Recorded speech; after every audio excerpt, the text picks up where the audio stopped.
Ule wakati ambao nilizungumza ya kusema kwamba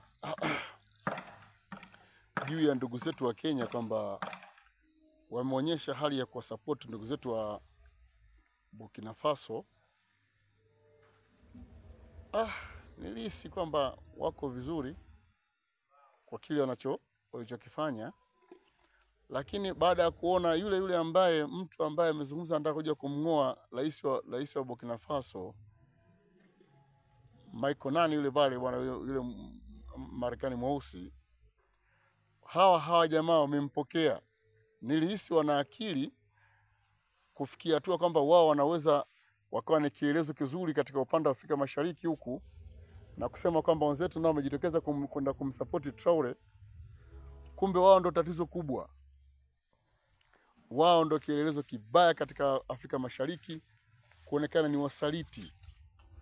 Wanampokea Marekani kwa ajili ya kuja kumtoa Ibrahim Traore, kuua Waafrika wenzetu. Ama kweli Kenya si watu wema. Hakika nilijua mtu ambaye akikuzidi maendeleo atakuwa na akili sana. Kumbe anaweza kukuzidi maendeleo lakini kichwani kweupe. Si tuzungumze nini juu wenzetu hawa. Ni watu ambao wanatumika na mataifa. Leo unaona wanatukana rais wa Tanzania kwa maneno mabovu, hali ya kuwa Watanzania hawajawahi kusimama kumtukana rais yeyote wa Kenya, bali waliamini wa Kenya ni ndugu zetu, ndugu zao. Tena waliwaita ndugu zao wa damu. Tena ukimsikiza hata Marehemu Magufuli kazungumza sana swala hilo juu ya Kenya, wao ni ndugu zetu.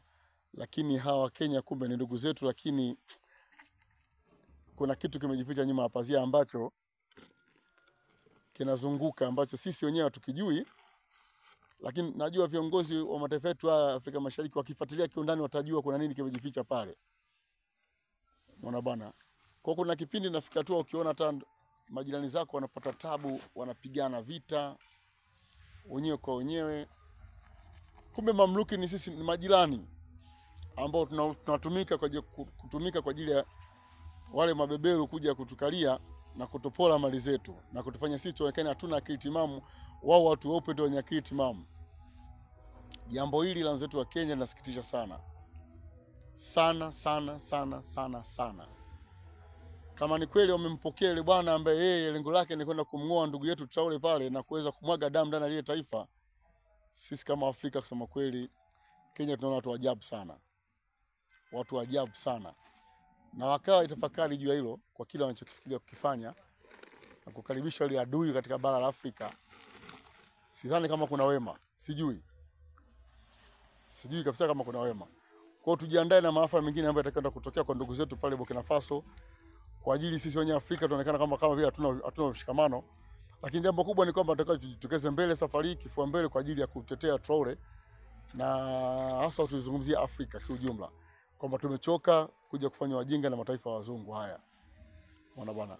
Hawa wazungu si watu wema kabisa ndani ya bara la Afrika. Kabisa si wema kabisa. Ni wachochezi wabaya sana, wako tayari sisi tumwage damu, ndugu zetu wafe, wapate matatizo, lakini wao wapate mali.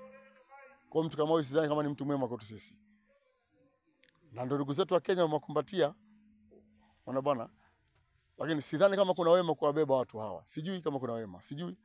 Kwa mwingine mwenye akili zake timamu akae atafakari, aiangalie Kenya kwa jicho la pili. Ujirani wetu na wao sidhani kama una wema. Ikiwa watu wao pia wameshiriki sasa kuja kutukana viongozi wetu. Na viongozi wao wakitutaka radhi, lakini hatujui kutaka radhi kule ni kujikosha tu, hatujui. Lakini kiundani zaidi haileti afya kabisa ndani ya Afrika Mashariki kujikuta kwamba anakumbatia ile mambo.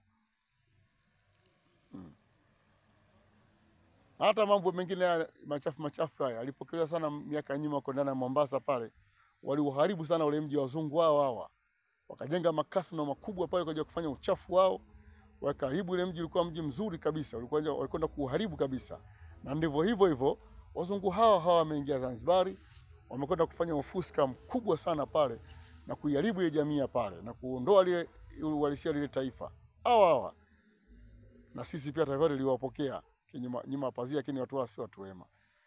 Hawatutakie heri kabisa juu ya mataifa yetu. Tutafakari juu ya maisha sisi na watu.